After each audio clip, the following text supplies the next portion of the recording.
Hi అండి, welcome to my channel Sita daily vlog. అందరు ఎలా ఉన్నారండి? బాగున్నారా? మీ అందరు బాగుండాలని మనస్ఫూర్తిగా కోరుకుంటున్నాను.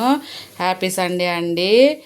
తెలంగాణ స్పెషల్ అయిన బగారా రైస్ చేస్తున్నా అండి. ఇవాళ పండగ అయినా ఏదైనా చుట్టాలైనా బంధువులైనా ఏదైనా ఫంక్షన్ అయినా అందరూ బగారా రైస్ ఫేమస్ కదా, బాగా చేసుకుంటారు. అదే ఈరోజు నేను చేస్తున్నా అండి. స్టవ్ వెలిగించేసాను, ఒక బాండి పెట్టుకున్నాను. ఇప్పుడు ఇందులో ఒక 2 స్పూన్ల నెయ్యి వేసుకుందాం. 1 స్పూనే వేస్తున్నా అండి నెయ్యి, 1 స్పూన్ ఏమో నూనె వేస్తున్నా.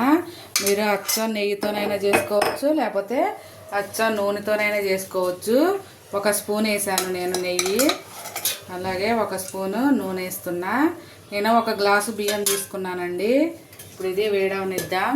నూనె వేడైంది. ఇప్పుడు ఇందులో 2 యాలక్కాయలు, 4 లవంగాలు, కొంచెం చెక్క, 1 బిర్యానీ ఆకు, 1 స్పూన్ ఏమో సాజీరా వేస్తున్నా. కొంచెం ఫ్రై అవ్వాలి. ఇవి ఫ్రై అయ్యాక ఇప్పుడు ఇందులో మనం కట్ చేసి పెట్టుకున్న ఒక మీడియం సైజు ఉల్లిపాయ వేస్తున్నా. ఉల్లిపాయ కొంచెం ఫ్రై అవ్వాలి. ఇప్పుడు ఇందులో ఒక 3 పచ్చిమిరపకాయలు వేసుకుందాం. అలాగే 1 స్పూను అల్లం వెల్లుల్లి పేస్టు. అల్లం వెల్లుల్లి పేస్టు పచ్చివాసన పోవాలి. ఇప్పుడు ఇందులో 1 గుప్పుడు పుదీనాను, కొత్తిమీర కొంచెం ఫ్రై అవ్వాలి. అలాగే రుచికి సరిపడా 1 స్పూన్ ఉప్పు వేస్తున్నా, బియ్యానికి కూడా సరిపడా. ఇది ఫ్రై అయిపోయింది. ఇప్పుడు నేను 1 గ్లాస్ బియ్యం 1 గంట పాటు నానబెట్టుకున్నా. అవి వేసుకొని నిదానంగా కలుపుకొని 1 నిమిషం ఉంచుదాం.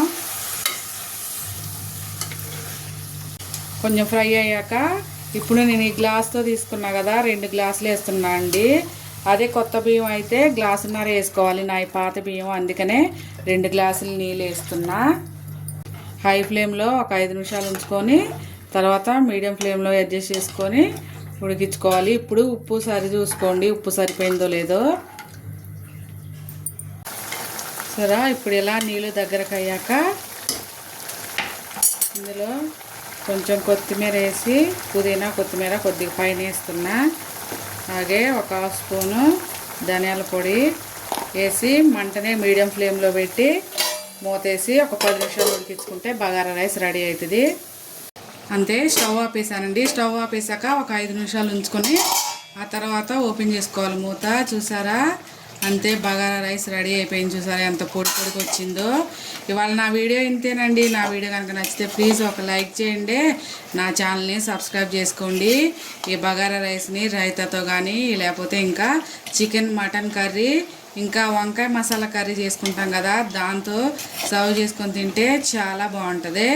ఇప్పుడు ఇది ఏడి ఆరిపోకుండా నేను బాక్స్లో వేసుకుంటానండి.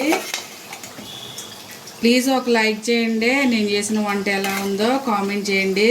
నచ్చితే కనుక మీ ఫ్యామిలీ అండ్ ఫ్రెండ్స్కి షేర్ చేయండి. Friends, yummy tasty bagara rice ready అయిపోయింది.